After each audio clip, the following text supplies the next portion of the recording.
ਜਦੋਂ ਅਸੀਂ ਕਿਸੇ ਅਮੀਰਾਂ ਦੇ ਨਾਲ ਬੈਠੇ ਹੁੰਦੇ ਆ ਤੇ ਇਹ ਸਾਡਾ ਮੌਲਵੀ ਜਾਂ ਸਾਡਾ ਜਿਹੜਾ ਆਲਿਮ ਫਿਰਕਾ ਹੈ ਉਹ ਸਾਨੂੰ ਸਦਕਾਤ ਖੈਰਾਤ ਤੇ ਇਹਦੀ ਜਿਹੜੀ ਹੈਗੀ ਨਾ ਫਯੂਜ਼ ਔਰ ਬਰਕਾਤ ਦੱਸ ਰਿਹਾ ਹੁੰਦਾ।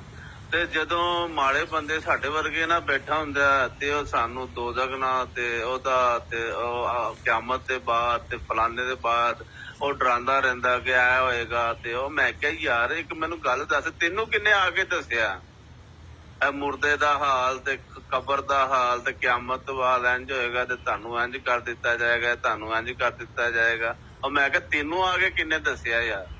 ਹਾਂ ਲੇਕਿਨ ਉੱਤੇ ਜਾ ਕੇ ਤੇ ਜੋ ਇਹ ਤੁਸੀਂ ਇਹ ਡਕੈਤੀ ਹੈ, ਲੇਕਿਨ ਇਹ ਬੜੀ ਖੂਬਸੂਰਤ ਡਕੈਤੀ ਹੈ।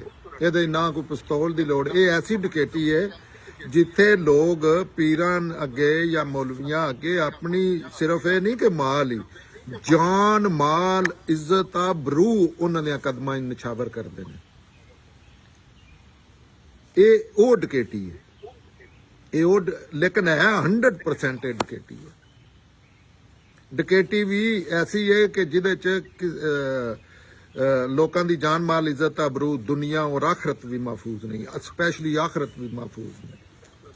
ਲੇਕਿਨ ਜਿਹੜੇ ਬੰਦੇ ਨੂੰ ਇਨਸਾਨੀ ਕਮਜ਼ੋਰੀਆਂ ਨੇ, ਜਿਹੜੇ ਬੰਦੇ ਨੂੰ ਦੁਨੀਆ ਦੀ ਕਿਸੇ ਚੀਜ਼ ਦਾ ਉਹਨੂੰ ਪਤਾ ਨਹੀਂ, ਉਹ ਟਾਂਗਾ ਵੀ ਸ਼ਾਇਦ ਸਹੀ ਤਰੀਕੇ ਨਾਲ ਨਾ ਚਲਾ ਸਕੇ, ਇੱਕ ਮੱਝ ਨੂੰ ਨਾ ਉਹ ਜਨਾਬ ਸਾਰਿਆਂ ਜ਼ਿਹਨਾਂ ਤੇ ਕਬਜ਼ਾ ਕਰਕੇ ਬੈਠਿਆ। ਜੋ ਦੁਨੀਆ ਦਾ ਬੰਦਾ ਉਹਦੇ ਅੱਗੇ ਆ ਕੇ ਤੇ ਭੇਡਾਂ ਥੱਲੇ ਸਿਰ ਛੱਡ ਕੇ ਬੈਠੇ ਹੁੰਦੇ ਨੇ, ਔਰ ਉਹਦੀ ਚੀਜ਼ ਤੇ ਲਬੈਕ ਕਰ ਰਹੇ ਹੁੰਦੇ।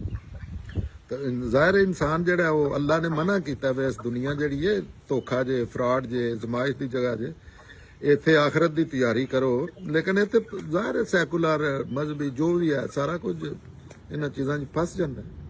ਇਹ ਇਨਸਾਨ ਦੇ ਵਿੱਚ ਅੱਲਾ ਨੇ ਸ਼ਰ ਔਰ ਖੈਰ ਦਾ ਫਿਤਰਤ 'ਚ ਦਾਇਆ ਰੱਖਿਆ। ਉਹ ਕੋਈ ਉੱਧਰ ਨਿਕਲ ਜਾਂਦਾ, ਕੋਈ ਉੱਧਰ ਨਿਕਲ ਜਾਂਦਾ।